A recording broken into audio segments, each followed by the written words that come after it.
I want to make a review of a Takras game, but where to start? Rune Age, Descent, Runebound, Battle Lore, Descent, RuneWars. Want everything! Review all the games! Hello. RuneWars, a fantasy battle game or warfare of fantasy, undeads and elves and humans and dwarves, not dwarves but still, those kind of races. It's a fantasy game. So, let's open up this box and... Oh yeah. I forgot there was so much in it. Oh, I have to sort this out. Oh. Well, let's roll review. Hey, Takras. Could you set up the game for us first? No, I cannot. You have to be here yourself, you piece of... Send. Yeah, I didn't send that. But okay, you cannot set up this game in advance. You have to be all the players here because the setup is actually part of the game. RuneWars is set in the world of Takras, or Runebound if you want, and that I kind of like with the Fantasy Flight games. They're sticking to their own IP. So they have a fantasy world and they're sticking to it, and when I open this game I can recognize a lot of the units and factions. So we have the Khan, the humans, or the Uthics and Orcs, and Latari, the elves, and I can never remember the Undying race, but still, I like a lot to recognize the factions. So, each faction is conveniently packed in their own bag. That's my choosing, and it's easy to set up and just put everything back, because it's a lot of components, it is. But each faction plays very, very differently. So let's check out how this game actually plays. But first we have to set up the game, and you have a lot of tiles here, a lot of them. And these cards represent these tiles. So we shuffle this, deal 2 to each player, and then we have to, in turn order, place it 1 tile each until we have 2 tiles on the board. And then the start player will decide the location for the starting races. So the thing is, the start player places these around the map, and he chooses last where to place it. So everything has to be balanced, kind of. We don't do random stuff here, everything has to be decided, and I like it. So, and this is a reason why I cannot prepare the game beforehand, because I would, of course, do it in my advantage, maybe. But these tokens here, these amazing tokens, they are used only for this step. So they have these huge tokens for this one thing, and I like it. If you play this game before or seen it, you might have noticed a new component that isn't in the game. And these tokens here, they represent activated areas. I have made and designed 3D printed these tokens here instead, just because they are easier to spot on the battlefield. So you see this much better than a small token. So if you want to try this yourself, just check out this Thingiverse link here, and hopefully I can put it in the notes as well and under the video, but we'll see. Anyway, just type this manually and you can get this design and download it for free and try it yourself. And I highly recommend painting it, because yeah, you should paint them just to spot the difference. But anyway, for me, I think they're very cool to have, and they really enhance the visuals of the game. The game is huge, you know, but still, it's fairly easy to play, actually. So, if you want to recruit some new guys, you play the Recruit Some New Guys card, or Recruit, of course. If you want to move guys over here, play the Move Guys Over There card. Well, not exactly there, but Move Guys card. So, it's very simple. If you want to get more grain or resources, play the Harvest card. So, everything is on the cards. There is one small thing about the cards, though, kind of neat. It is called Supremacy Bonus. Each faction comes with a set of identical cards. The only difference is the graphics. So, we have this, for instance. The Uthuk, or the Orcs. They have here the command card. It says strategize, and what it does. Also, it has a Supremacy bonus. So, the Supremacy triggers if this is the highest number currently in front of me. So if I play this as my first card, I will get the text above and the Supremacy bonus. Let's say I played this first, and then I play this afterwards.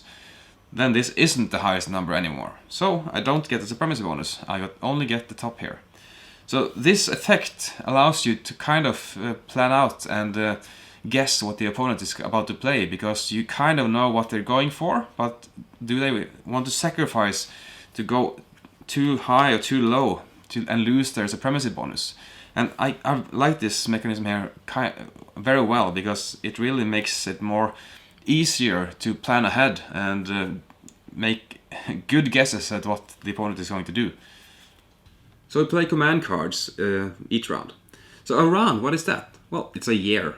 A year? Oh, well, not a real year, of course.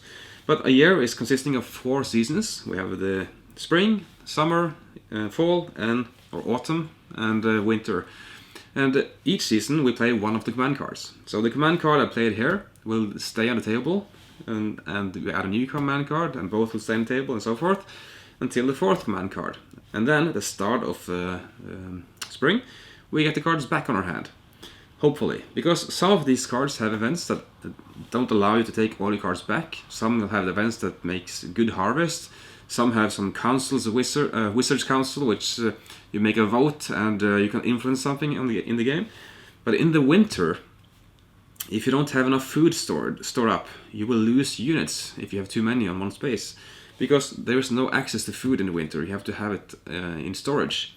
So this is kind of interesting, and you can with these spaces try to guess what the opponent is going to do, in addition to the command cards and the supremacy bonus. So there is a lot of guesswork here, but you have a lot of information to go on as well. But at the summer, we have a hero phase. So we have heroes here as well as basic units. These neutral hero pieces don't really belong to a faction, so they can belong to any one player. They do have a loyalty though against the evil or good side. So orcs and humans are the evil and good, if you get my meaning. And they will roam around the map completing quests. They don't really participate in battles. But quests are like this. They tell you what to do and where to go. If you complete them, they will give you items and stuff. And they will also increase the odds of getting more dragon runes. Because ultimately, this game is about getting 6 of these dragon runes in your place. So at the start of the game, with 3 players, there are only actually 3 dragon runes on the entire map. So this, for instance, is not a dragon rune, but this is. So with 3 dragon runes, and you need 6, you certainly need to go around with heroes, doing quests and getting more dragon runes. So dragon runes come into play by heroes and some events and something else as well. But they are hard to come by, and of course they are a very precious resource of the game, because that's how you win the game. So as you probably can see, the heroes are very useful in this game. But every summer we are able to move the heroes, and each player can have 3 heroes each at a maximum. So of course the summer season will take a long time to play. We all activate all our heroes, and then we do the command. So the summer is the longest season, but still it's a very, very exciting season as well, because that's when you get to do stuff with the heroes. Complete quests, get more dragon runes, get more items, sabotage for your enemies depending on the items you have, and so forth. So it's very important. So these don't really contribute in combat, but you can add them if you dare or want to. So combat. So let's say you're in a battle. You take all your units from that field, the battlefield, and you add them here on the correct spot. So here, and here, and the Pegasus here. So this number here tells you the initiative, so when they attack. At the first here, there are no units, but if my enemy has units here, he will attack first. Then all the level 2 units will attack. So if we both had level 1s, they will both attack at once, simultaneously, so they can easily kill each other at the same time. So this order is very important to when you're going to attack. And besides, some of these units might be dead before it's their turn, or they can be routed, like this, inactive, before it's their turn as well. So you have to manage this very well and compare yours to whatever units you're going to attack, and have luck with the dice. Oh, sorry, no dice. This game comes with no dice. Instead, it has a deck of cards. So let's say I have this unit. It's going to attack you. Does it hit? Well, let's see. Let's flip the card. Flip the card. We find the matching symbol. It's a rectangle. Here, it's a flag. So, it didn't hit you, but it make you go routed. So, you have to tilt your figure to the side. If I had this figure and attacked with this card, I would have given you 3 damage. So these cards basically tells you if you hit or not. So it's kind of like rolling dice, but instead you are going through this deck, and if you're really good to remember these cards, you kind of know what cards are left, right? No. So what I did is print out this handy card from the Geek, and it tells you the odds of getting all the types of results depending on the shape. So let's see that the triangle has a 27% chance of hitting something with an average damage of 1. So this is very handy to have. Whew, so this is RuneWars. Of course, I haven't told you everything about it. This game has a lot to offer. And of course, with a lot to offer, you have to invest some time to this game. Because a 3-player game can easily take 4 hours. Because it's a lot of things to do. So 4 hours with the rules explanation.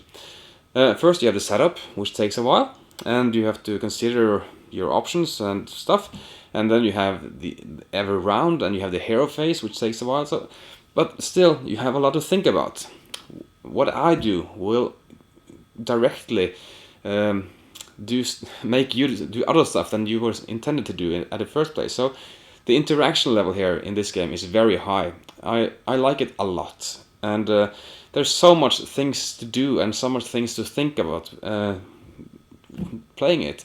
When I play the command card, it's easy. I just do whatever it says and try to make the best of it. But still, what I haven't told you is these flags, they indicate areas that are activated. So, if you have activated this area here with your units, I know you cannot move these units from there anymore. And those kind of things make this game very strategic. And yeah, there's a lot of trolls and stuff here, so it seems like a typical Ameritrash game, but it really isn't. No, you have the dice with the cards, but most of the game is about strategizing and positioning your units and check to see, are your opponents fighting? Okay, then I can move here. Am I fighting? Okay, then I have to focus here. So you always have to consider your options, and there are many options in this game, which I really love. So the investment of time is of course an issue, and it makes it hard to get on the table, but when it does, it's truly worth it. This is a great game, and if you even add the expansion on top of this, it becomes even better. This game has so much to offer, and it does it so well. So I think it's kind of quirky with the dice rolling or card mechanism, but it doesn't matter, it works. And with this handy sheet here, it tells you the odds anyway, so it's kind of, yeah, it's easy.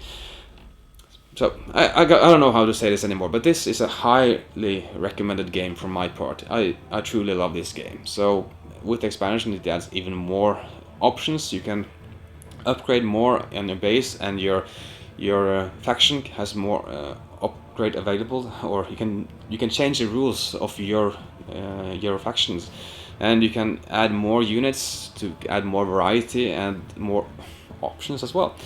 So this is a truly good recommendation from me. Okay, this is RuneWars. Thumbs up, 2 thumbs up. If you like what I do and want to influence my video reviews, or just want to support me, then please check out this Patreon account here and see how you can help. I truly appreciate whatever you can do to help me, because I want to make more videos, and the more support I get, the more videos I can make. Okay, thank you for watching. I hope I see you again in the next episode of Takras Reviews. See ya!